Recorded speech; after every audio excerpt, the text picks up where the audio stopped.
തെരഞ്ഞെടുപ്പ് ഫലങ്ങൾ വിലയിരുത്തി സർക്കാർ തിരുത്തലിന് തയ്യാറാകണമെന്ന് CPI. ഇടതുമുന്നണി ജനങ്ങളുടെ വികാരം ഉൾക്കൊണ്ട് മുന്നോട്ട് നീങ്ങണമെന്നും CPI തിരുവനന്തപുരം ജില്ലാ സമ്മേളനത്തിൽ അവതരിപ്പിച്ച രാഷ്ട്രീയ റിപ്പോർട്ട് ആവശ്യപ്പെടുന്നു. രാഷ്ട്രീയ റിപ്പോർട്ടിന്മേലുള്ള പൊതുചർച്ചയിൽ സർക്കാരിനും CPIഎമ്മിനും എതിരെ രൂക്ഷ വിമർശനമുയർന്നു. സർക്കാരിന് ഇടതുപക്ഷ സ്വഭാവം നഷ്ടപ്പെടുന്നു എന്നാണ് വിമർശനം.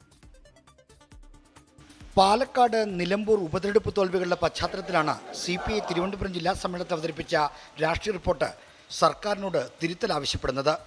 ഉപതെരഞ്ഞെടുപ്പ് ഫലങ്ങൾ വിലയിരുത്തി സർക്കാരിൻ്റെ പ്രവർത്തനങ്ങളിൽ ആവശ്യമായ തിരുത്തലുകൾ വരുത്തണമെന്നാണ് റിപ്പോർട്ടിലെ ആവശ്യം. ജനവികാരം ഉൾക്കൊണ്ട് മുന്നോട്ട് പോകാൻ LDF ശ്രമിക്കണം. നിയമസഭാ തെരഞ്ഞെടുപ്പ് ലക്ഷ്യമിട്ട് കരുതലോടെ നീങ്ങണമെന്നും രാഷ്ട്രീയ റിപ്പോർട്ട് ആവശ്യപ്പെടുന്നു. ഇതര ജില്ലകളിൽ നിന്ന് വ്യത്യസ്തമായി സർക്കാരിനെ പൂർണ്ണമായും ന്യായീകരിക്കുന്ന റിപ്പോർട്ടാണ് തിരുവനന്തപുരം ജില്ലാ സമ്മേളനത്തിൽ അവതരിപ്പിച്ചത്.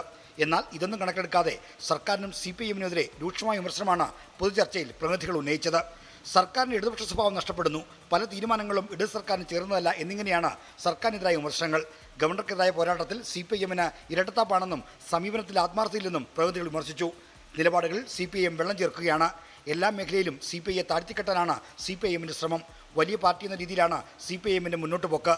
സിവിൽ സപ്ലൈസിന് പണം അനുവദിക്കാൻ കൂട്ടാക്കാതിരിക്കുമ്പോൾ തന്നെ CPIഎം ഭരിക്കുന്ന കൺസ്യൂമർ ഫണ്ടിന് യഥേഷ്ടം സഹായം നൽകുന്നെന്നും പ്രതിനിധികൾ വിമർശിച്ചു. പ്രവർത്തന റിപ്പോർട്ടുമുള്ള ചർച്ച നടക്കുമ്പോൾ CPI നേതൃത്വത്തിനെതിരെയും വിമർശനം ഉയർന്നേക്കാം. R. ശ്രീജിത്ത്, 24, തിരുവനന്തപുരം.